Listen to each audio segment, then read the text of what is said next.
লালন আল্লাহর ওলি। কিসের ওলি? কোন ধর্মের লোক নিজেও জানে না। দেশের জনপ্রিয় ইসলামিক স্কলার আমির হামজা সম্প্রতি বিভিন্ন জায়গায় ওয়াজ মাহফিলে বিখ্যাত বাউল সাধক ফকির লালন শাহের মাজার ভেঙে ফেলার কথা বলেন। তিনি বলেন, দেশে এত মাজার ভাঙা পড়ল, লালনের মাজার ভাঙা পড়ল না কেন? এছাড়া তিনি বলেন, কুষ্টিয়া ছেউড়িয়া এমন এক জায়গা যেখানে পুলিশ পাহারা দিয়ে গাঁজা সেবন করায়। তার এই বক্তব্যে মিশ্র প্রতিক্রিয়া সৃষ্টি হয়েছে বাউল সম্প্রদায়ের মানুষদের মধ্যে। এতগুলো মাজার বাংলাদেশে ভাঙা হইলো, কই এইটার গায়ে হাত দিলেন না কেন? এটা ভেঙে ফেলার দরকার ছিল। আমির হামজা একজন আলেম মানুষ, সে সারা বিশ্ব যাকে নিয়ে গবেষণা করে সেই প্রতিষ্ঠানটিকে উনি ভেঙে দিতে চেয়েছেন।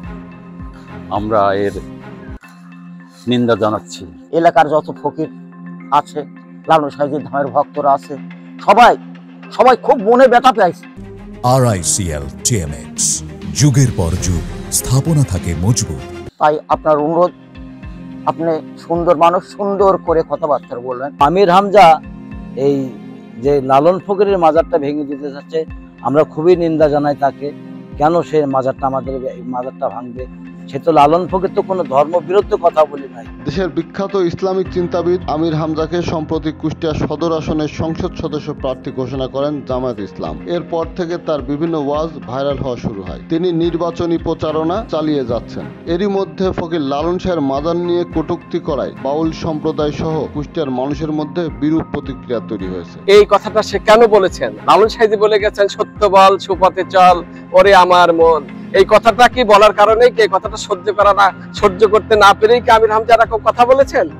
এই কথাটা আমরা জানতে চাই আমির হামজার কাছ থেকে। আমির হামজা ভেঙে গুড়িয়ে দিতে চেয়েছেন ক্ষমতা পেলে। তো এরই প্রেক্ষিতে আমরা যারা দর্শনার্থী এখানে আসি, আমরা মনে করি তিনি একটা রাষ্ট্রদ্রোহী কথা বলেছেন। এটা তার কাছ থেকে আমরা কখনো আশা করি না। এটার অবশ্যই এর একটা সমীচিত বিচার হওয়া উচিত। এই ধরনের একজন আলেম কি করে এটা রাষ্ট্রের একটা, এখানে অনেক কর্মকর্তা থাকে, এটা রাষ্ট্রের একটা অবকাঠামো, এখানে একটা সুন্দর একটা জায়গা, সেটা ভেঙে গুড়িয়ে দিতে চাই। আমি মনে করি একটা উগ্রপন্থী একটা মানুষের ন্যায় উনি আচরণ করেছেন। এই আচরণের প্রতি আমরা তীব্র ক্ষোভ এবং ধিক্কার জানাই। উপমহাদেশের বিখ্যাত বাউল সাধক ফকির লালন শাহের মাজার কুষ্টিয়া ছেউড়িয়ায় অবস্থিত। দেশ বিদেশ থেকে প্রতি বছর দোল পূর্ণিমা তিথিতে ও অক্টোবর মাসে ফকির লালন শাহের মৃত্যুবার্ষিকীতে লাখ লাখ মানুষের সমাগম হয় লালনের আখড়াবাড়ি প্রাঙ্গণে। ডেস্ক রিপোর্ট, জয় দিল্লি।